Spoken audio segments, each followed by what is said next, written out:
لا حول ولا قوة إلا بالله العلي العظيم. أعوذ بالله من الشيطان اللعين الرجيم. بسم الله الرحمن الرحيم. الحمد لله الذي لا يبلغ مدحته القائلون ولا يحصينا معه العادون ولا يؤدي حقه المجتهدون. الذي لا يدركه بعد الحمم ولا يناله غوث الفتن. الذي ليس لصفته حد محدود ولا نعت موجود ولا وقت معدود ولا عجل ممدود. فطر الخلائق بقدرته ونشر الرياح برحمته. الصلاة والسلام على النبي الأمي المكي المدني القرشي الهاشمي الأبتهي سيدنا ونبينا ومولانا بالقاسم محمد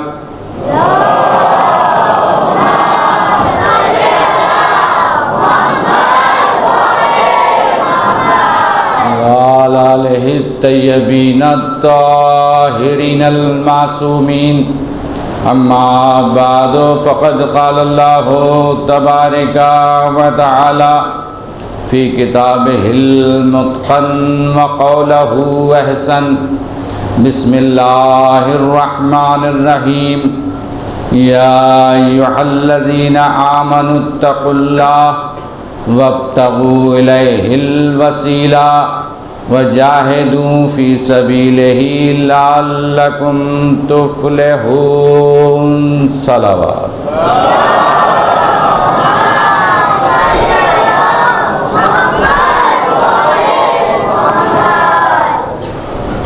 سوگواران ازا، ماتم داران مظلوم کربلا، خالق کائنات، مالک ارض و سماوات قرآن مجید میں ارشاد کر رہا ہے کہ اے صاحبان ایمان، تقوی الہی اختیار کرو اور اللہ تک پہنچنے کے لیے وسیلہ تلاش کرو اور اللہ کی راہ میں جہاد کرو تاکہ تمہیں فلاح مل جائے. پروردگار نے معیار بتایا ہے کہ اگر انسان فلاح چاہتا ہے، اگر انسان نجات چاہتا ہے، اگر انسان بخشش چاہتا ہے تو اس کے لیے ضروری ہے کہ سب سے پہلے ایمان لائے. ایمان لانے کے بعد ایماندار کے اوپر واجب اور ضروری ہے کہ وہ متقی ہو. اگر متقی بن گیا ہے تو اس کے لیے ضروری ہے کہ وہ وسیلے کو تلاش کرے. اگر وسیلہ تلاش کر لیا ہے تو میدان جہاد میں جا کر کے جہاد کرے. جب جہاد کر لے گا، وسیلے کو تلاش کر لے گا، متقی بن جائے گا، صاحب ایمان ہو جائے گا، تو قرآن کہہ رہا ہے کہ شاید کہ تمہیں فلاح مل جائے. غور کیجئے گا، پروردگار نے آواز دیا کہ اگر تم متقی ہو گئے ہو، اگر تم صاحب ایمان ہو گئے ہو تو تمہارے لیے ضروری ہے کہ تم وسیلے کو تلاش کرو. کل کا جملہ یاد رکھیے گا، ہم نے کہا تھا وسیلہ تلاش کرنا ہے، وسیلہ بنانا نہیں ہے.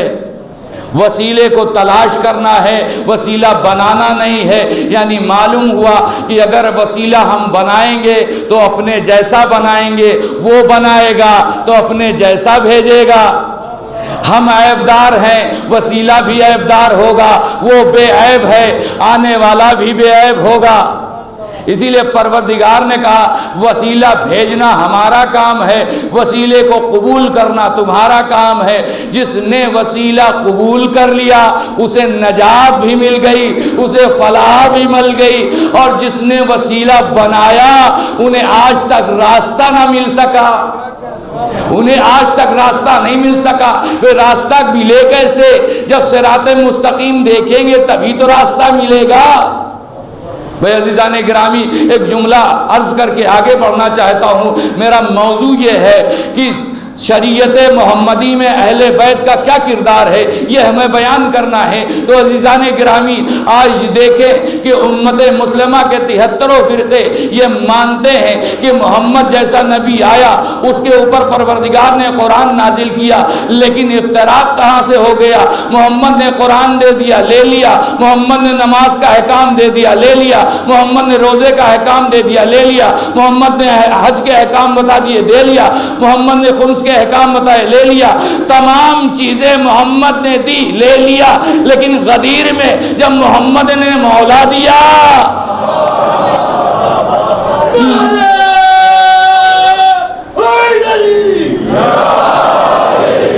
وہ ساری چیزیں بغیر شک کے بغیر ریب کے قبول کر لیا۔ محمد نے کہا ہاذہ القرآن، یہ قرآن ہے، قبول کر لیا۔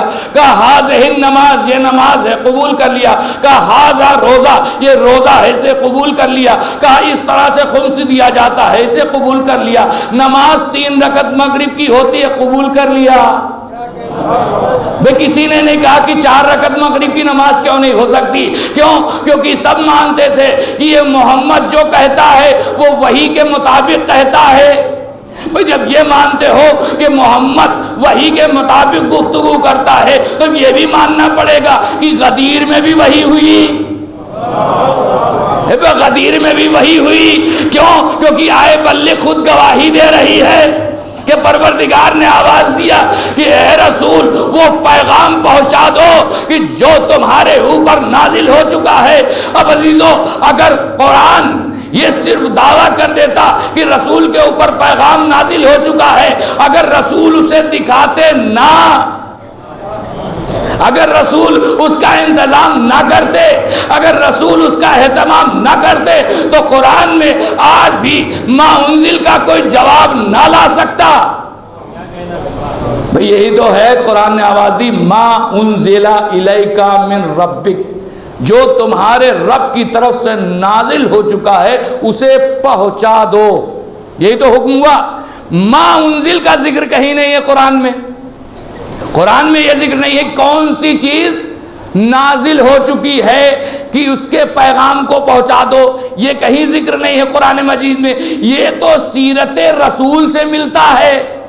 سیرت رسول نے بیان کیا کہ جب رسول نے اہتمام کیا، حاجیوں کو روزہ روکا، نمازیوں کو روکا، صحابیوں کو روکا، اور جا کے منبر پر آواز دیا کہ یہ پیغام ہے، یہ پیغام ہے۔ کہ کون سا پیغام ہے؟ کہا من کنتو مولا ہو فہذا علی مولا۔ سب کے سب لوگوں نے یہ مانا کہ جس کا رسول مولا اس کے علی مولا۔ ارے بھائی، جنہیں مبارکباد دیتے ہوئے کراہیت ہو رہی تھی انہوں نے بھی مبارکباد دیا، انہوں نے بھی مبارکباد دیا۔ صحیح بخاری میں، صحیح کتاب میں یہ بڑے سند کے ساتھ لکھا گیا کہ غدیر خم میں 1.25 لاکھ مجمع میں وہ حضرات بھی کھڑے ہوئے تھے جن کو کراہیت ہو رہی تھی، تو ایک نوجوان خوبصورت انداز میں آیا، صحیح بخاری میں لکھا ہوا، نوجوان خوبصورت انداز میں نازل ہوا، اس نے اپنی ٹہنی ماری، کہا بھائی خاموش کیوں کھڑے ہوئے ہو، تم بھی مبارکباد دو۔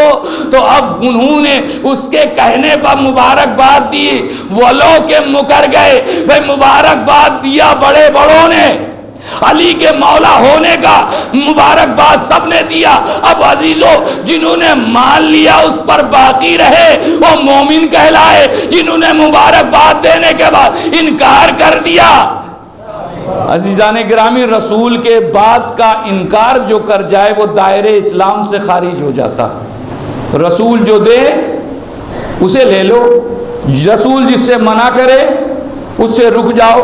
یعنی جو بھی چیز رسول دے اسے لے لو, نماز دے اسے لے لو, روزہ دے اسے لے لو, حج کے احکام دے اسے لے لو, خمس کے احکام دے اسے لے لو, مسجد بتائیں وہاں چلے جاؤ, امام بارگاہ بتائیں وہاں چلے جاؤ. اور اگر تمہیں اپنے بعد امام دے اسے لے لو, کیونکہ یہی امام ہے جو تمہاری ہدایت کرے گا. عزیزان گرامی, آج دنیا یہ کہتی ہے کہ رسول 11 ہجری میں اس دنیا سے سفر کر گئے. چونکہ ہمارا موضوع ہے شریعت محمدی میں اہل بیت کا کردار, لہٰذا ہم جگہ جگہ پر گوشے بیان کریں گے کہ اہل بیت نے کیا کردار نبھایا. آج دنیا کہتی ہے سن 11 ہجری میں رسول اس دنیا سے چلے گئے. ہم ایک سوال کریں گے آپ سے بھی اور امت مسلمہ سے بھی, یہ بتائیے گواہی جھوٹی دی جاتی ہے سچی؟ تو آپ کہیں گے نہیں, گواہی ہمیشہ سچی دینا چاہیے, جھوٹی گواہی نہیں دینا چاہیے. تو ہم نے کہا اگر یہ تھوڑی دیر کے لیے ایکسیپٹ کر لیا جائے, قبول کر لیا جائے کہ رسول اس دنیا سے چلے گئے, تو ہماری گواہی غلط ہے جو اذان میں دے رہے ہیں, اشہد ان محمد رسول اللہ. ہم گواہی دیتے ہیں کہ محمد اللہ کے رسول ہیں. ایٹ پرزنٹ کی بات کرتے ہیں لفظ جہاں استعمال ہوتا ہے لفظ حال صادق آتا ہے, پرزنٹ ٹینس صادق آتا ہے یہاں پر کہ موجود ہیں. رسول تو 11 ہجری کو چلے گئے, ہم گواہی کیا دے رہے کہ محمد اللہ کے رسول ہیں. تو اب ماننا پڑے گا کہ اگر گواہی دے رہے ہیں تو گواہی کا ثبوت بھی ہمارے پاس ہے, صرف ہمارے ہی پاس ہے. کیا سن رہے, صرف گواہی کا ثبوت ہمارے پاس ہے. مولائیو اگلا جملہ دینے جا رہا ہوں, صرف گواہی کا ثبوت ہمارے پاس ہے. ہم نے گواہی دی کہ محمد اللہ کے رسول ہے, تو ہم نے اس کا ثبوت پیش کیا کہ آج ایک محمد پردے غیب میں موجود ہے جو محمد کی نیابت کر رہا ہے. کیونکہ رسول نے فرمایا اولنا محمد و اوسطنا محمد و آخرنا محمد و کلنا محمد. ایک صلوات پڑھیں بر محمد والا.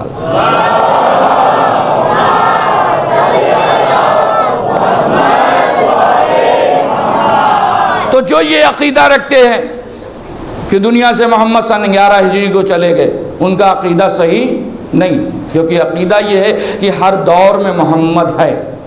محمد سے دنیا پروردگار نے خالی نہیں کی. اب عزیزان گرامی, لفظ محمد پروردگار کو کتنا پسند ہے کہ کسی نبی کو اپنا حبیب نہیں بنایا, صرف محمد عربی کو اپنا حبیب کہا.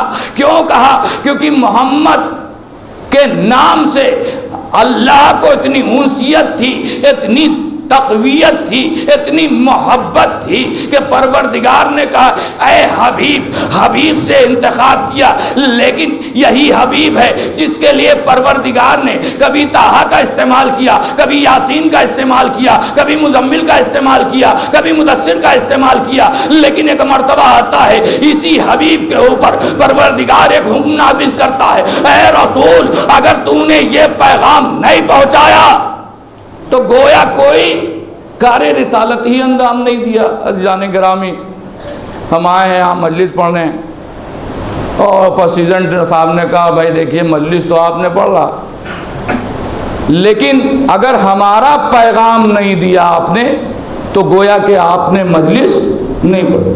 یعنی معلوم ہوا یہ پریزیڈنٹ صاحب کا جو پیغام ہے وہ اتنا ضروری ہے کہ اگر اسے نہ پہنچایا گیا, اگر اسے نہ بتایا گیا تو مجلس پڑھنا, ذکر کرنا بیکار ہو جائے گا. اسی لیے پروردگار نے اس حبیب سے مخاطب ہو کر کے کہا, وہ حبیب جس کے لیے پیار سے مخاطب ہوتا تھا لیکن ولایت علی کے مسئلے پر آیا, کہنے لگا یا ایھا الرسول بلغ.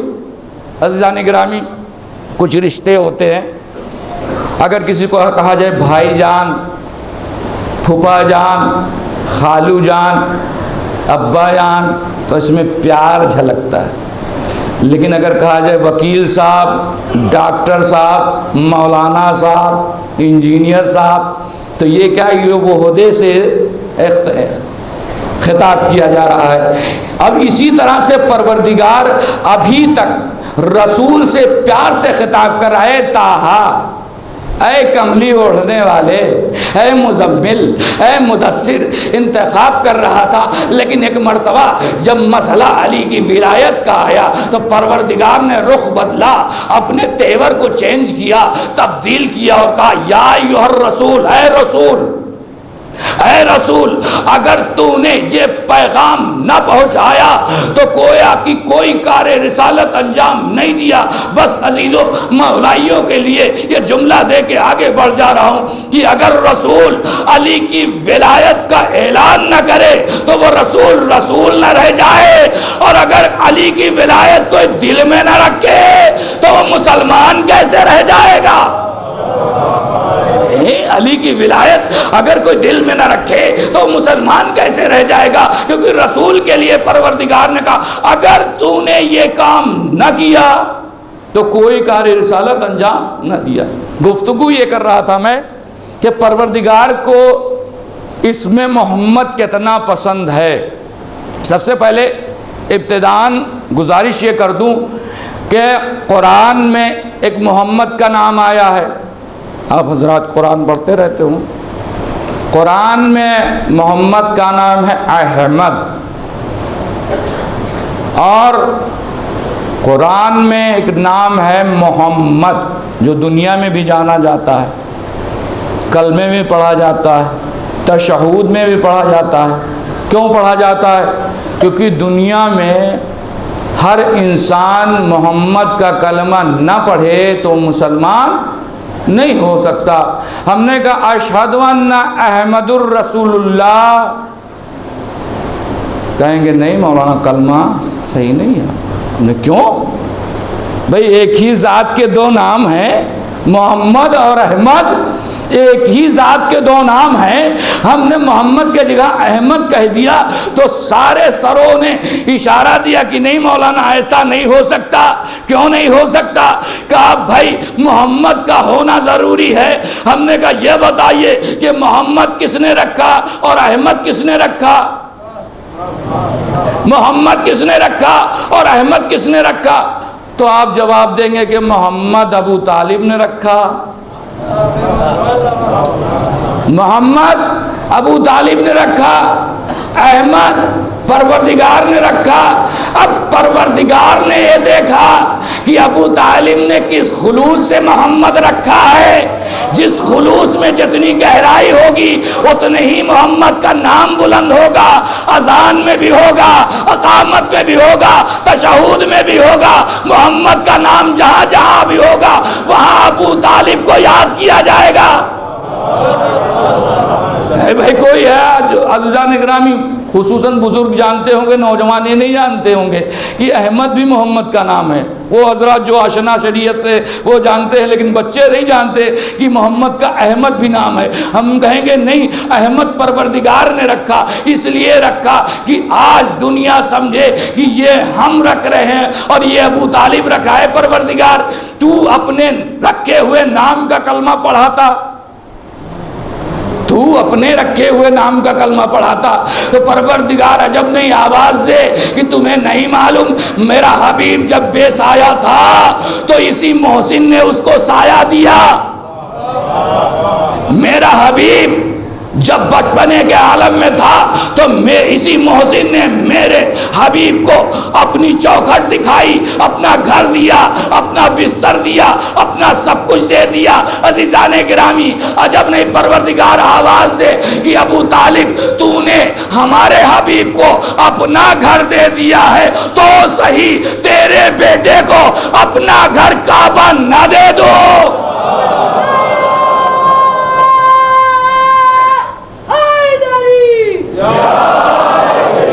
خدا سلامت رکھے۔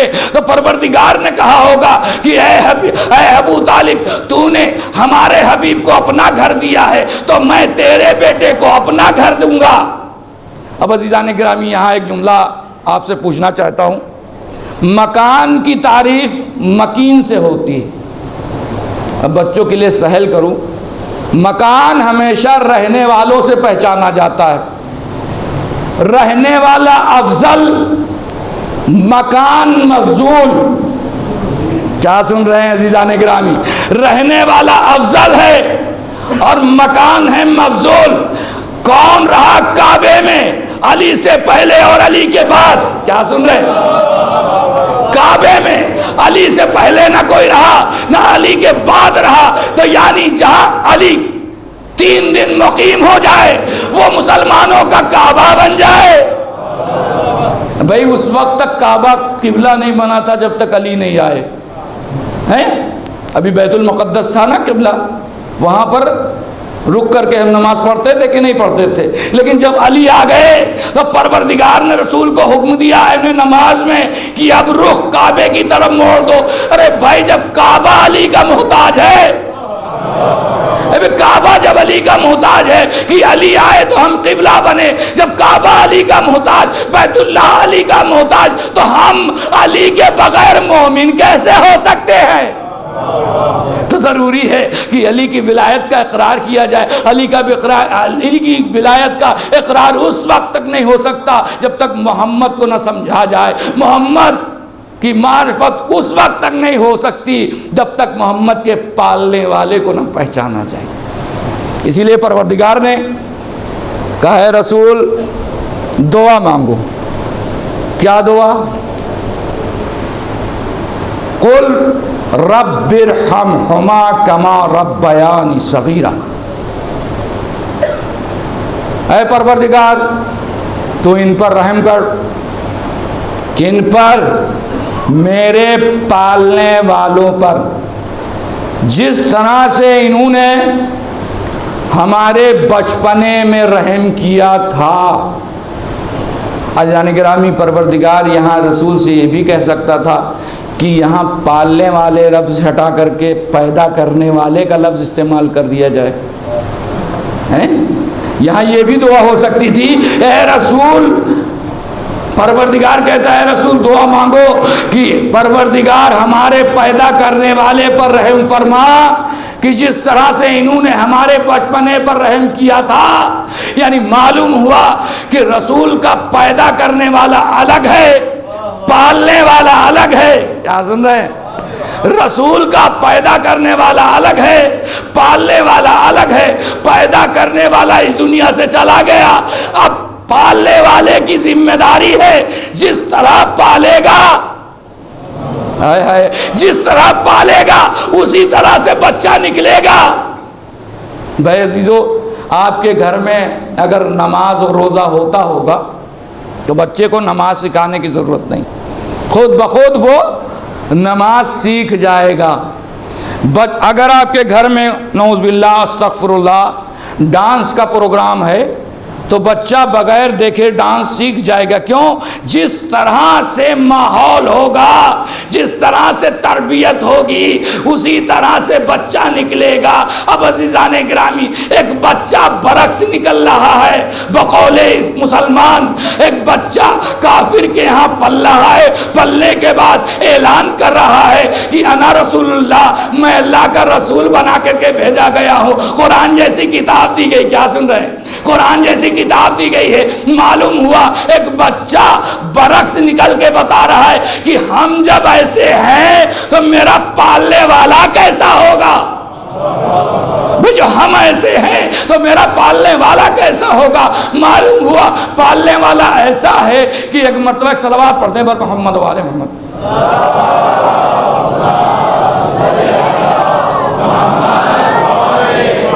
ایک مرتبہ ابو طالب اور ابو جہل میں کشتی ہوئی.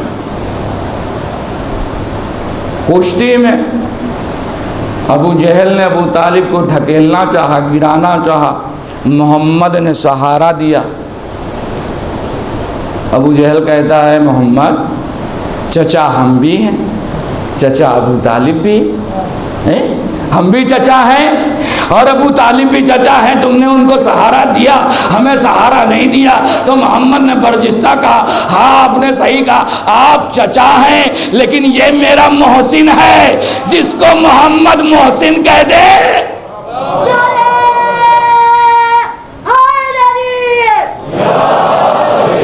جس کو محمد محسن کہہ دے، کہنے نہیں صاحب، اس لیے وہ مسلمان نہیں ہو سکتے کہ انہوں نے کلمہ نہیں پڑھا.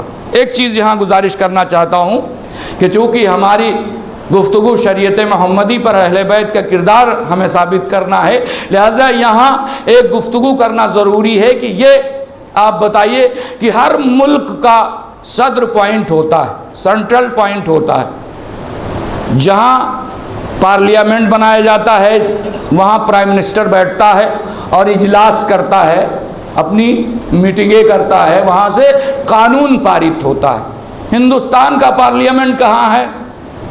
دہلی میں ہے، وہاں پی ایم بیٹھتا ہے، پی ایم ہاؤس ہے، پارلیمنٹ بنائے گئے ہیں، تمام سانسد وہاں بیٹھتے ہیں، قانون وہاں سے پارت ہوتا ہے اور پورے ملک میں وہ قانون رائج کیا جاتا ہے۔ اب آپ اتنی مجلسیں سن چکے ہیں، آپ سے ایک سوال کروں گا، اندازہ لگائیں گے کہ کتنی مجلس ذہنوں میں رہ جاتی ہے۔ یہ بتائیے اسلام کا صدر پوائنٹ کیا ہے؟ اسلام کا سینٹرل پوائنٹ کیا ہے؟ تو آپ یہی آواز دیں گے کہ اسلام کا سینٹرل پوائنٹ، اسلام کا صدر پوائنٹ کعبہ ہے، یہی تو کہیں گے کہ کعبہ اسلام کا صدر پوائنٹ ہے، وہیں سے ہمیں شریعت ملی، وہیں سے ہمیں رسالت ملی، وہیں سے ہمیں خلت ملی، وہیں سے ساری چیزیں ملی، وہیں کعبے سے ہمیں ساری چیزیں ملی۔ کعبہ عزیزان گرامی اتنا پاک ہے کہ اگر کوئی کعبے سے مس ہو جائے تو پاک ہو جائے، لیکن اب پارلیمنٹ کا پہلا اجلاس جب ہوگا، جب پی ایم چنا جائے گا اور پہلا اجلاس ہوگا تو کہاں ہوگا؟ پی ایم ہاؤس میں ہوگا؟ نہیں بھائی، پی ایم ہاؤس میں نہیں ہوگا، پارلیمنٹ میں ہوگا۔ اگر پی ایم ہاؤس میں ہو جائے تو پرسنل میٹنگ ہو جائے گی، وہاں پارلیمنٹ میں ہوگا تاکہ جرنل یہ میٹنگ ہے وہاں پر میٹنگ کی جائے گی۔ اب یہاں پہلی میٹنگ اسلام کی ہو رہی ہے، اے رسول اپنے قرابت داروں کو بلاؤ۔ اب رسول نے بلایا، کہاں بلایا؟ بلانا تو چاہیے تھا کعبے میں، بلایا ابو طالب کے گھر، بلانا چاہیے تھا کعبے میں کہ نہیں؟ بھئی صدر پوائنٹ کعبہ ہے، سینٹرل پوائنٹ کعبہ ہے، اسلام کی پہلی میٹنگ ہو رہی ہے، پہلی دعوت دی جا رہی ہے، تو ضروری ہے کہ وہاں اجلاس کیا جائے۔ ایک مولانا صاحب نے خوبصورت جملہ کہا کہ نہیں بھئی وہاں نہیں بلا سکتے۔ ہم نے کیوں؟ کہنے لگے وہاں بت رکھے ہوئے تھے۔ عزیزو جاگ کے سنیے گا، میں زیادہ زحمت دینے والا نہیں۔ وہاں بت رکھے ہوئے، ہم نے کہا ابو طالب کے گھر میں، کہاں وہاں بت نہیں تھے۔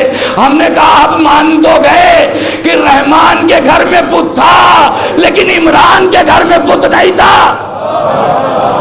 یہ تو تم نے مانا کہ رحمان کے گھر میں بت تھا، عمران کے گھر میں بت نہیں تھا، کیونکہ ہر قبیلے کا ایک بت تھا، ہر قبیلے کا ایک بت تھا۔ کسی نے نہیں لکھا کہ بنی ہاشم کے قبیلے کا بھی بت تھا، کسی نے نہیں لکھا کہ بنی ہاشم کے قبیلے کا بھی بت تھا۔ تو ماننا پڑے گا کہ جو ابو طالب شریعت کے نافذ ہونے سے پہلے شریعت پر عمل کرے وہ کوئی عام شخصیت نہیں ہے۔ بھائی شریعت نافذ ہوگی تبھی تو عمل کریں گے۔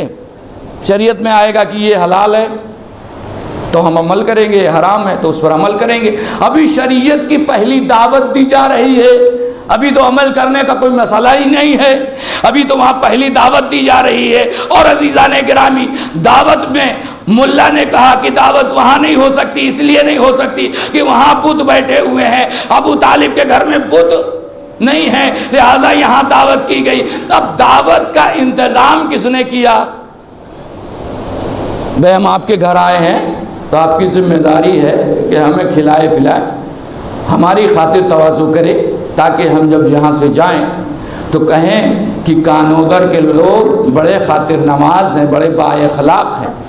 اب رسول نے بلا تو لیا، اقربین کو دعوت کا انتظام بھی رسول کے حوالے ہے کہ نہیں ہے؟ رسول کے حوالے ہے، لیکن انتظام کس نے کیا؟ ابو طالب نے انتظام کیا، کھانا بنایا 40 لوگوں کا ابو طالب نے اور کھلایا ابو طالب نے۔ عجب نہیں پروردگار آواز دے کہ تمہیں نہیں معلوم، پہلی منزل پر ابو طالب کے گھر کا نمک کھلا کر کے یہ کہہ دے رہا ہوں کبھی اس گھر سے نمک حرام ہی نہ کرنا۔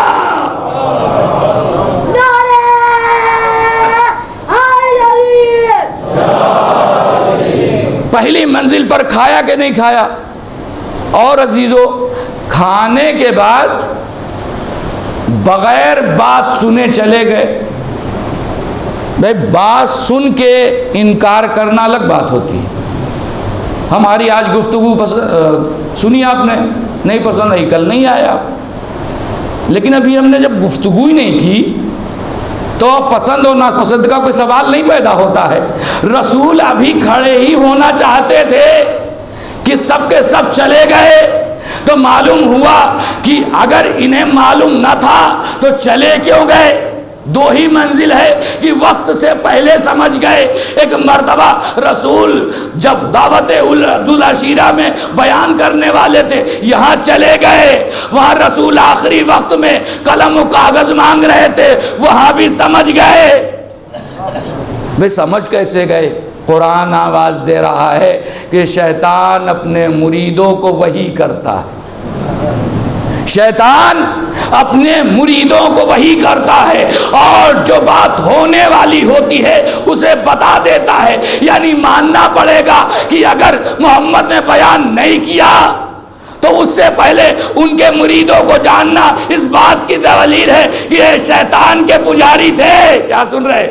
شیطان کے پجاری تھے. شیطان نے وحی کر دیا تھا کہ دیکھو محمد کی بات نہ سننا, اگر سنو گے تو پچھتاؤ گے, سنو گے تو تم وہ کام نہیں کر پاؤ گے جو کرنا چاہتے ہو. لیکن عزیزان گرامی, 3 دن ابو طالب نے کھلایا, سکم سیری سے کھلایا, لیکن جب جانے لگے پہلے دن تو کہا کہ جاؤ کل پھر کھانا ہوگا, ہم آپ کو دعوت پہ بلائیں. ایک مجمع کو بلا لیا اور کہا بھئی دعوت کھانے کے بعد مجلس ہوگی, مجلس سن کر کے جائیے گا. آپ دعوت کھا لیں اور مجلس سنے بغیر چلے جائیں تو میزبان مایوس ہو جائے گا, کہے گا کہ نہیں بھائی اب تو چلے گئے, اب دوسرے دن بلانے کا مسئلہ نہیں. ابو طالب کا حوصلہ دیکھیے کہ انہوں نے کھلایا. جب سب لوگ جانے لگے کہا جانے والے چلے جاؤ, یاد رکھو کل پھر دعوت ہوگی. ارے ایسا سخی گھرانہ کہیں دیکھا گیا کہ اس نے دیکھا کہ یہ بات بھی نہیں سن رہے ہیں, اس کے بعد بھی کہا کہ جاؤ لیکن کل پھر دعوت ہوگی. اب عزیزان گرامی, اس میں ایک عقل ہوش رکھنے والا تھا, اس نے کہا کہ یہ بتائیے کل کس وقت ہوگی. کیا سن رہے؟ کل کس وقت ہوگی. یعنی معلوم ہوا کہ اس نے اپنے عقیدے کو بیان کر دیا, میں کسی اور مشن سے نہیں آیا تھا, صرف کھانے کے لیے آیا تھا, صرف کھانے کے لیے آیا تھا. عزیزان گرامی, یہاں جملہ دینا ضروری ہے کہ اکثر یہ ہوتا ہے کہ انسان, یعنی ماشاءاللہ یہاں تو بہرحال بغیر تفرقے اور بغیر فساد اور بغیر تفریق کے لوگ یہاں شرکت کر رہے ہیں. ماشاءاللہ سے ایک لمبی تعداد آپ حضرات کی ہے, اللہ آپ کو سلامت رکھے. لیکن ان جگہوں پر ہم نے دیکھا ہے کہ بہت سی جگہوں پر اچھے تبرک بانٹ دیے جائیں, وہ بڑی تعداد ہو جائے گی. لیکن تبرک ہلکا ہے اگر تو مختصر سے لوگ جو مومن ہیں, بہت زیادہ اخلاص پسند ہیں, وہ آ جائیں گے. لیکن جن کا تعلق صرف تبرک سے ہے وہ نہیں آئیں گے. بھائی نہیں بریانی نہیں بٹے گی, چلو یہاں نہیں آنا, جہاں بریانی بٹے گی وہاں جانا ہے. تو معلوم ہوا کہ ہمیں اس سیرت پر عمل نہیں کرنا ہے. کھانا ملے تب بھی آئیں گے, کھانا نہ ملے تب بھی آئیں گے, کیونکہ یہ فرش گاہ ہے. یہاں ایک ایسی غذا ملتی ہے جو ہمیں گھر پہ نہ ملتی ہے, نہ دکان پہ ملتی ہے. یہاں روحانی غذا دی جاتی ہے, یہاں روح کو تقویت دلائی جاتی ہے. اسی لیے حسین ابن علی نے یہ فرش عزا بچھوائی ہے کہ تاکہ انسان روحوں کو مردہ نہ ہونے دے. ہماری روح مردہ نہیں ہوتی. ہماری روح مردہ ہوتی تو رسول یہ نہ کہتے من مات علی حب آل محمد ماتا شہیدہ. اگر ہماری روح مردہ ہوتی, ارے ہمارا جسم نہیں جب مردہ ہوتا ہے تو ہماری روح کیا مردہ ہوگی. جب جسم میلا نہیں ہوتا تو ہماری روح کیا میلا ہوگی. عزیزان گرامی, معلوم ہوا یہ تقدس ہے, یہ ان کا صدقہ ہے کہ جن کے ہم ماننے والے ہیں. ان کے وجہ سے ہم اگر بوڑھے بھی ہوں تو ہماری روحیں جوان ہوتی ہے, اگر بچے بھی ہوں تو ہماری روحیں توانا ہوتی ہے. کیوں؟ کیونکہ پروردگار نے کہا قل الروح امر ربی, روح پروردگار کا حکم ہے. روح کیا ہے؟ پروردگار کا امر ہے۔ یہاں بہت سے بزرگان تشریف فرمائے، ہماری بات کی تائید کریں گے کہ یہ بتائیے کہ نماز میت پڑھنے سے پہلے میت کو غسل دیا جاتا ہے، غسل کتنے پانی سے دیا جاتا ہے؟ اب یہ فضائل بھی بیان کر رہا ہوں میں، مسئلہ بھی بیان کر رہا ہوں۔ غسل میت کو 3 پانی سے دیا جاتا ہے، بزرگان ہماری اس بات کی تائید کریں گے۔ آب سدر، آب کافور اور خالص پانی، 3 پانی سے غسل دیا جاتا ہے۔ کس کو؟ میت کو۔ زندہ کو کتنے پانی سے غسل دیا جاتا ہے؟ 1 پانی سے، خالص پانی سے ہم نے غسل کر لیا، ہم پاک ہو گئے۔ آخر زندہ اور مردہ میں فرق کیا ہو گیا؟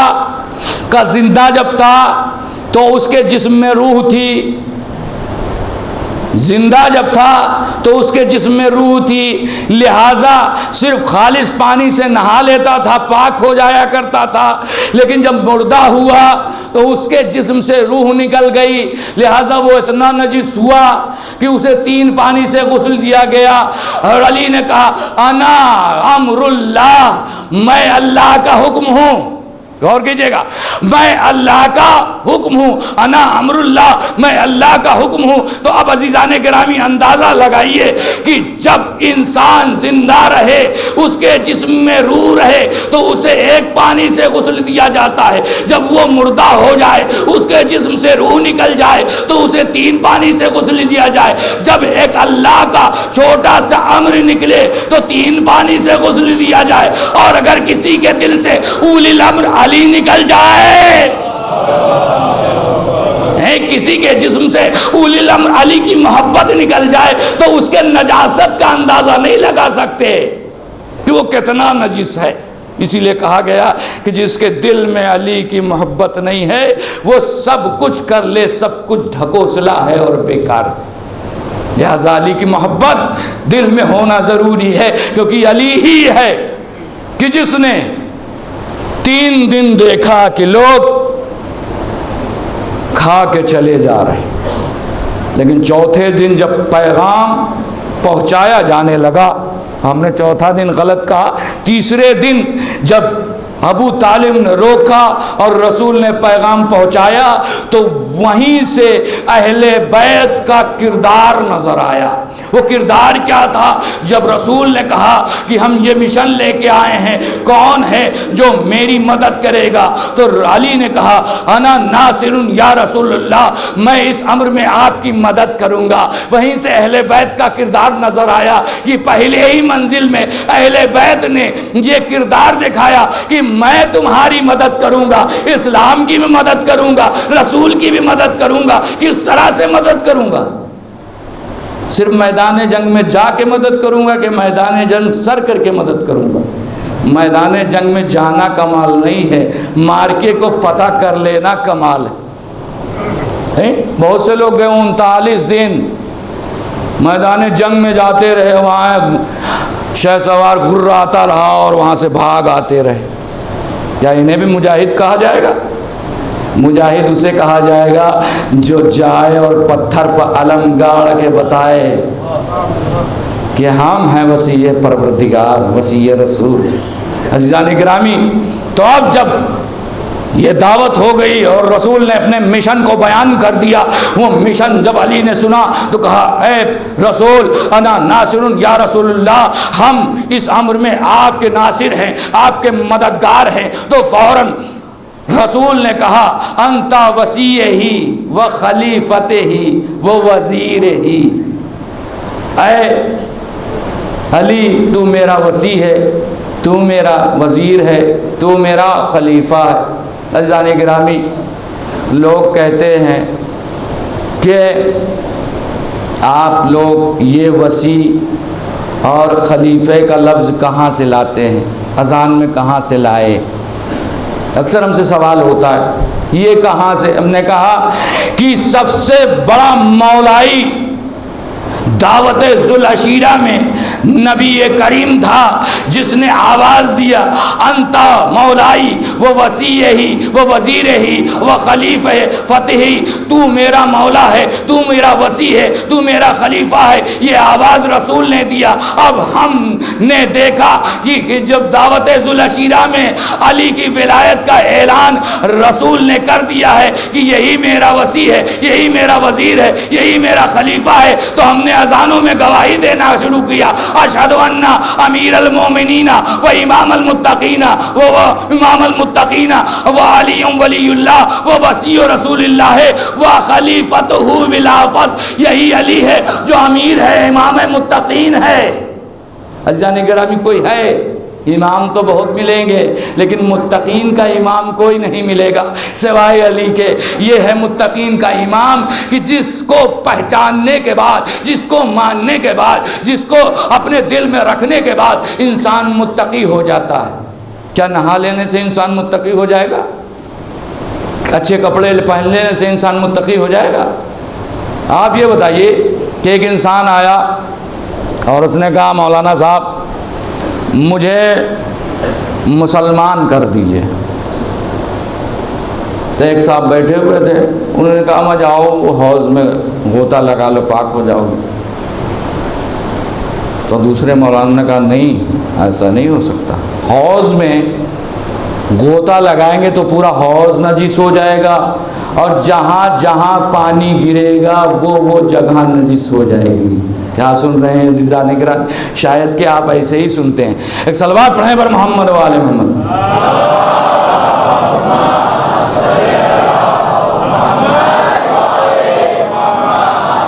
انسان اگر غسل سے اسلام کی طرف آ رہا ہے تو وہ غسل سے پاک نہیں ہو سکتا، اس کے لیے ضروری ہے کہ زبان پر فقرہ جاری کرے۔ کیا فقرہ؟ کہا لا الہ الا اللہ۔ ہم نے کہا پاک ہو گیا؟ کہا نہیں پاک ہوا۔ کہا پاک نہیں ہوا۔ ہم نے کہا لا الہ الا اللہ کہنے سے پاک نہیں ہوا۔ کہا اس کے جسم میں جو شرک تھا وہ نکل گیا لیکن ابھی یہ مسلمان نہیں ہوا۔ تو ہم نے کہا کیوں نہیں مسلمان ہوا؟ کہا اس نے نبی کے کلمہ نہیں پڑھا، اشہد ان محمد الرسول اللہ، جب تک یہ نہیں کہے گا جب تک یہ مسلمان نہیں ہو سکتا۔ بھائی وہ محمد جس کا نام کفر سے اسلام کی طرف لے آئے، اس کا وجود کتنا بابرکت ہوگا، اس کا وجود کتنا پاک و پاکیزہ ہوگا، اور اس وجود کو جو پروان چڑھا دے، جو ابو طالب جیسا سرپرست بن جائے، وہ کتنا پاک ہوگا، وہ کتنا پاک ہوگا۔ آج دنیا کہتی ہے کہ نہیں بھائی اس لیے پاک نہیں ہے کہ کلمہ نہیں پڑھا، اس لیے مومن نہیں ہے کہ انہوں نے کلمہ نہیں پڑھا۔ ہم نے کہا اچھا اگر کلمہ معیار ہے مومنیت کا تو زنے فرعون نے بھی کلمہ نہیں پڑھا۔ فرعون کی زوجہ جسے آسیہ کہا جاتا ہے، اس نے بھی کلمہ نہیں پڑھا، لیکن قرآن نے اسے مومنہ کہا۔ کیوں مومنہ کہا بھائی؟ اس نے تو کلمہ نہیں پڑھا، اس نے کوئی نماز نہیں پڑھی، اس نے کوئی روزہ نہیں رکھا، اسے قرآن نے مومنہ کہا۔ ہم نے سوچنا شروع کیا کہ اگر قرآن نے مومنہ کہا ہے تو یقیناً کوئی صفت اس میں پائی جاتی ہے، اس لیے اسے مومنہ کہا۔ تو ہمیں کوئی صفت نہیں نظر آئی، صرف ایک صفت نظر آئی کہ اس نے موسیٰ جیسے کلیم کی پرورش کی۔ موسیٰ جیسے کلیم کی اگر پرورش کر دے تو فرعون کی زوجہ مومنہ ہو جائے، اسے کلمے کی ضرورت نہ ہو، زمانہ اس سے کلمہ نہ پوچھے، اور اگر وہی محمد جیسے نبی کو پروان چڑھا دے تو زمانہ اس سے پوچھتا ہے کہ کلمہ نہیں پڑھا، انہوں نے یہ نہیں کریا، انہوں نے وہ نہیں کیا۔ آپ دیکھیں گے تاریخ میں دو ورقے نظر آتے ہیں، ایک ورقہ ہے ماتا کافرہ کا اور ایک ورقہ ہے ماتا مسلمہ کا۔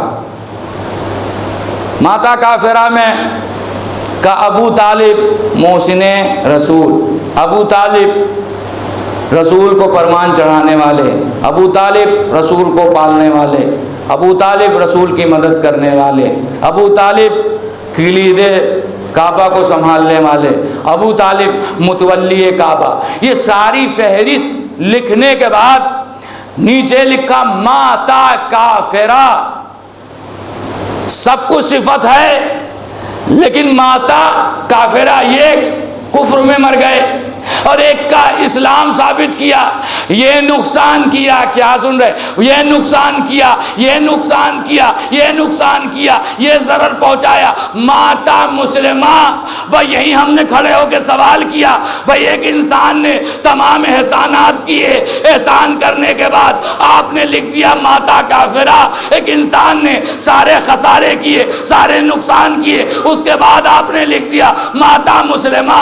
فرق کیا ہے؟ کہا بھائی جنہوں نے سارے احسان تو کیے لیکن آخری وقت تک کلمہ نہیں پڑھا، اس نے سارے خسارے کیے لیکن آخری وقت میں کلمہ پڑھ لیا۔ ہم نے کہا کہ کلمہ معیار ہوتا، کلمہ معیار ہوتا تو رسول کو آغوش ابو طالب میں پروردگار پالتا نہیں، بلکہ پہلے اسلام قبول کرواتا پھر ابو طالب کے آغوش میں پالتا، کیونکہ جب موسیٰ کے لیے پروردگار نے یہ گوارا نہیں کیا کہ کوئی غیر مومنہ اسے دودھ پلا دے، تو یہ ابو طالب کا بھتیجا جسے محمد کہا جاتا ہے، یہ ابو طالب کے گھر کیسے کھا سکتا ہے، کیسے غذا اختیار کر سکتا ہے؟ تو ماننا پڑے گا کہ پروردگار کی نگاہ جو دیکھ رہی ہے وہ ہم نہیں دیکھ پا رہے ہیں۔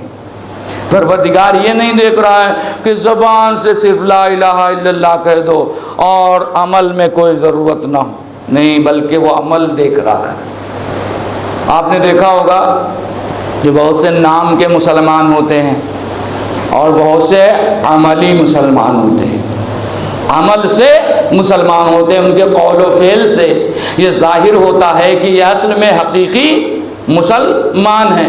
اور کچھ لوگ صرف کلمہ پڑھ لیتے ہیں اور اس کے بعد ان کا اسلام سے کوئی تعلق نہیں رہتا ہے، کردار کافروں جیسا رہتا ہے۔ تو میں کہتا ہوں کہ کلمہ معیار اسلام نہیں ہے بلکہ عمل معیار اسلام ہے۔ یہ دیکھو کردار کس کا کیسا تھا، کس نے رسول کی مدد کی، ارے جس نے رسول کی مدد کی پروردگار نے اس پر رحمت کیا، اور بھی اس پہ پروردگار رحمت نازل کر دے، وہ چاہے کلمہ پڑھے یا نہ پڑھے۔ ارے عزیزان گرامی، لوگوں نے پوچھا اے علی تم تو قسیم النار والجنہ ہو، لیکن تمہارا باپ تو جہنم میں جائے گا معاذ اللہ منہا۔ تو تاریخ نے لکھا کہ علی نے سارے جسم کے خون کو اپنے آنکھوں میں اکٹھا کیا اور کہا مردو چپ ہو جا، سارے کائنات کا ایمان اگر ایک پلے پر رکھ دیا جائے، دوسرے پلے پر میرے باپ کا ایمان رکھا جائے تو میرے باپ کا ایمان بلند نظر آئے گا۔ یہ کون کہہ رہا ہے؟ یہ کائنات کا امیر کہہ رہا ہے کہ تم سمجھتے ہو کہ میرے بابا کا ایمان نہیں ہے، ارے تمہارے جیسے 100 ایماندار میرے بابا کے جوتیوں کے برابر بھی نہیں ہے۔ میرے بابا تو وہ ہیں کہ جنہوں نے محمد جیسے نبی کی پرورش کی، میرے بابا وہ ہیں کہ جن کے ہاتھوں میں کعبہ کی کلید ہے، میرے بابا وہ ہیں کہ جس نے مجھ جیسے علی کو پیدا کیا۔ عزیزان گرامی، جب کائنات ایک علی کا جواب نہ لا سکے تو 14 علی کا جواب کیا لا سکے گی؟ اسی لیے کائنات ہم سے جلتی ہے، کیوں؟ کیونکہ ہم علی والے ہیں۔ بس عزیزو، اس موضوع کو یہیں چھوڑ کے وقت ہمارا تمام ہو گیا، اب اس کے بعد آپ کو ماتمداری کرنا ہے، انشاءاللہ کل یہیں سے شروع کریں گے۔ تو عزیزو، اب ہمیں بتانا یہ ہے کہ شریعت محمدی میں اہل بیت نے کیا کردار۔ پہلا ناصر کون تھا؟ پہلا ناصر ہے دعوت ذوالعشیرہ میں علی، اور سن 61 ہجری میں ایک ناصر نظر آیا اسلام کا کربلا کے میدان۔ بس عزیزو، یہ ایام دھیرے دھیرے گزر رہے ہیں، آج پہلی محرم دوسری کی شب لگ گئی۔ یہ ایام عزا آتے دیر سے ہیں اور گزرتے جلدی جلدی۔ حسین ہمارے ہندوستان میں مہمان ہو گئے، ہمارے عزا خانوں میں مہمان ہو گئے۔ عزیزان گرامی، مہمان کی پاسبانی کرنا ہماری ذمہ داری ہے۔ ہمارے گھروں میں حسین کو اگر ہم نے مہمان کیا ہے تو حسین کو ہمارے گھروں سے ہمیں مایوس نہیں لوٹانا چاہیے، کیونکہ حسین زخمی ہے۔ سیدہ فرماتی ہے اے عزادارو، میرے حسین کے زخم کو بھرنے کے لیے اپنے آنسوؤں کا نذرانہ پیش کرو تاکہ میں حسین کے زخم کا مرہم بناؤں۔ عزیزان گرامی، یہ آنسو ہمارے کم قیمت کے مستحق نہیں ہے، بلکہ یہ آنسو ہمارے موتی سے کم نہیں ہے۔ کیوں؟ کیونکہ یہ آنسو سیدہ کے رومال میں جاتے ہیں۔ آنسو رومال لیے ہوئے ایک برقع پوش معصمہ ہر عزادار کے آنکھوں کے سامنے آتی ہے اور کہتی ہے عزادارو اپنے آنسوؤں کا نذرانہ پیش کرو، میرا حسین زخمی۔ جزاکم اللہ خیر الجزا، خدا آپ کو کسی غم میں نہ رلائے۔ عزیزان گرامی، کیا سیدہ کو سکون ملا؟ لحد میں جانے کے بعد سیدہ کو سکون ملا کہ نہیں؟ پہلو شکستہ کر کے اس کائنات سے بھیجی گئی، آواز دیتی تھی صبت علیہ مصائب اللہ عنہا۔ جب قبر میں گئی تو کبھی حسن کے کلیجے کو ٹکڑے ٹکڑے دیکھا، قبر میں جانے کے بعد اب حسین کے لیے کبھی کربلا میں گئی، کبھی شام میں گئی، کبھی کوفے میں گئی، کبھی یزید کے دربار میں گئی۔ اب آج عالم یہ ہے کہ سیدہ ہر عزا خانے میں آ رہی ہے، یہ عزادارو میں اپنے آنسوؤں کا نذرانہ پیش کرو، ہم حسین کو یہ ہدیہ پیش کریں۔ جزاکم اللہ خیر الجزا، خدا آپ کو کسی غم میں نہ رلائے سوائے غم سید الشہداء کے۔ عزیزو، آج 2 محرم کی شب، یہ 2 محرم بڑی قیامت کی تاریخ ہے۔ 2 محرم کو حسین وارد کربلا ہوئی۔ تاریخ لکھتی ہے کہ حسین جب کربلا میں وارد ہوئے، ذوالجناح رک گیا، آگے بڑھنے کو تیار نہیں۔ حسین نے 7 گھوڑے بدلے، لیکن 7 گھوڑے نے چلنے سے انکار کیا۔ تو ایک مرتبہ حسین نے غازی عباس کو بلایا، کہا بھیا عباس ذرا قریب آنا، ذرا جا کے قریب کے بستی والوں سے پوچھو کہ اس زمین کا کیا نام۔ عزیزان گرامی، مولا عباس گئے قریب کی بستی میں، لوگوں سے پوچھا کہ اس بستی کا کیا نام ہے۔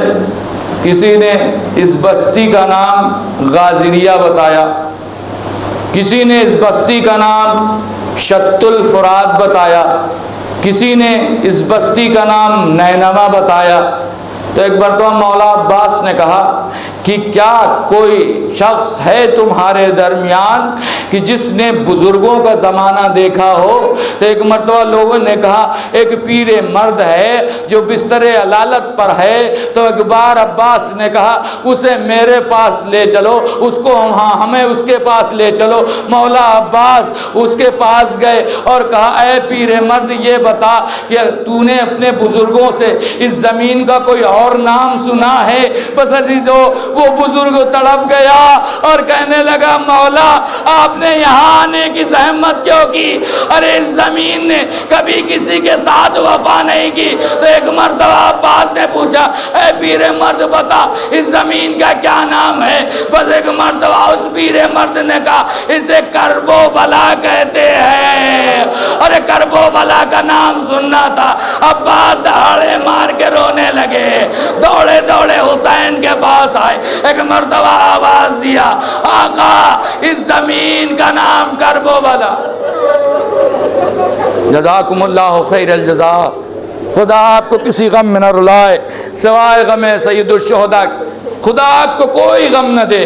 خدا آپ کے تمام حاجات کو پورا کرے، خدا آپ کی آوازوں پر رحمت نازل کرے، وہ آوازیں جو حسین کے غم میں گریہ گو ہوتی ہے خدا انہیں ہمیشہ بلند رکھے۔ عزیزان گرامی، حسین نے جیسے یہ جملہ سنا کہ اس زمین کو کرب و بلا بھی کہتے ہیں، ایک مرتبہ عباس سے کہا عباس محملوں کو بٹھا دیا جائے، ہماریوں کو اتار دیا جائے، کیونکہ اب یہیں ہمارے خیمے لگیں گے، اب ہم یہیں شہید ہوں گے، اب ہمیں قیامت تک یہاں رہنا۔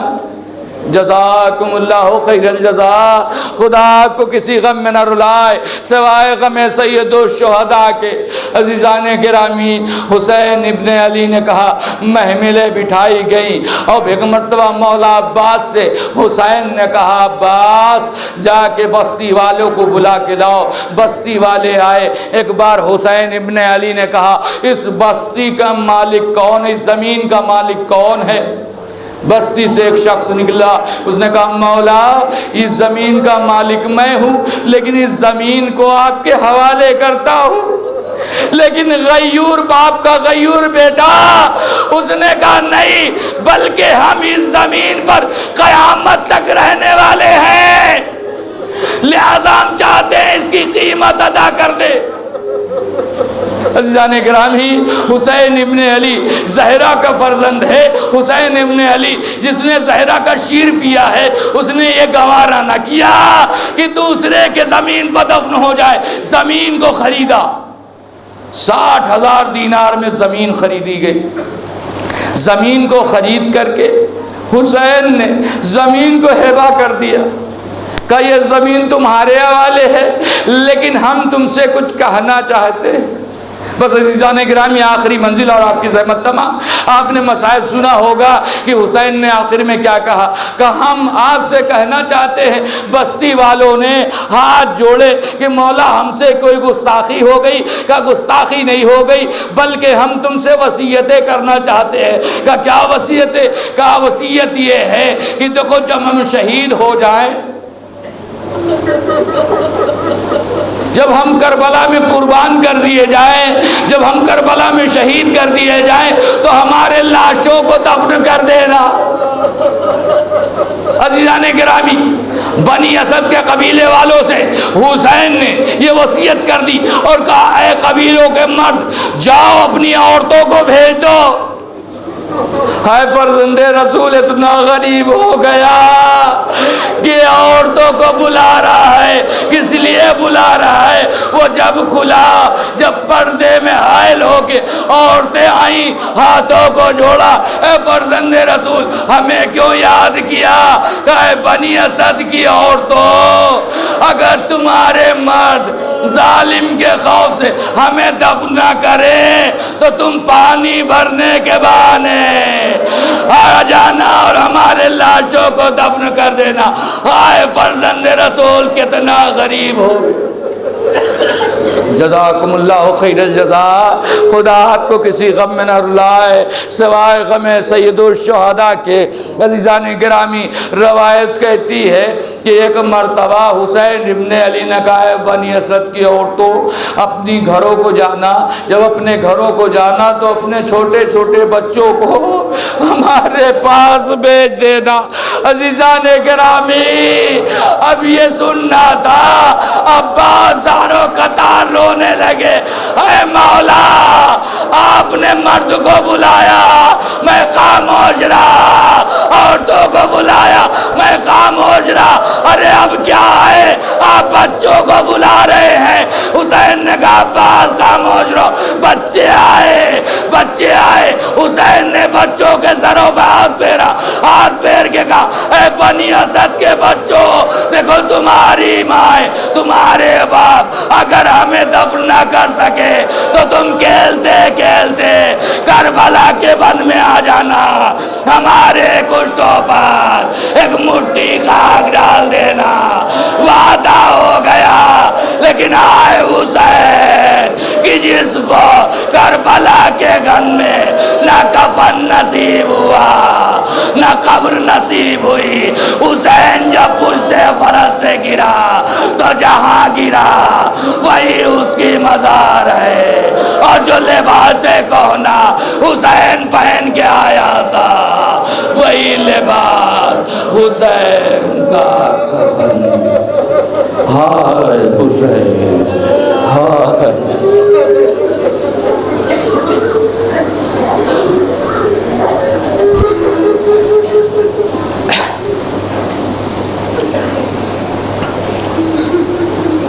انا للہ و انا الیہ راجعون، رضاً بقضائہ و تسلیما لعملہ۔ بار الہ تجھے واسطہ محمد و آل محمد کا ہماری اس مختصر عبادت کو قبول فرما۔ پروردگارہ مومنین کی تمام حاجات کو پورا فرما۔ پروردگارہ ہماری ناسوں کو مال سیدہ کے لائق بنا دے۔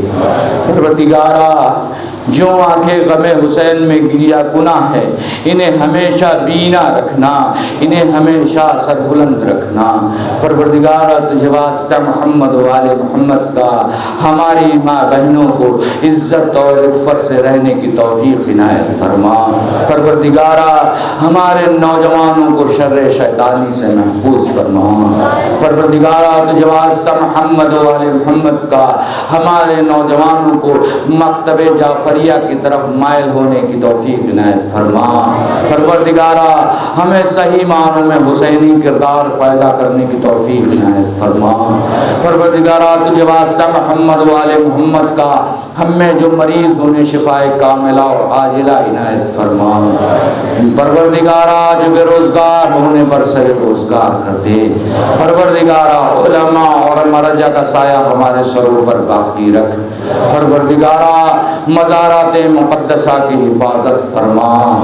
پروردگارہ تجھے واسطہ محمد و آل محمد کا دشمنان اسلام کو نیست و نابود کر دے۔ پروردگارہ منتقم خون حسینی امام زمانہ کے ظہور میں تعجیل فرما اور ہمیں ان کے عوام و انصار میں شمار فرما۔ ربنا تقبل منا انک انت السمیع العلیم۔ ماتم حسین۔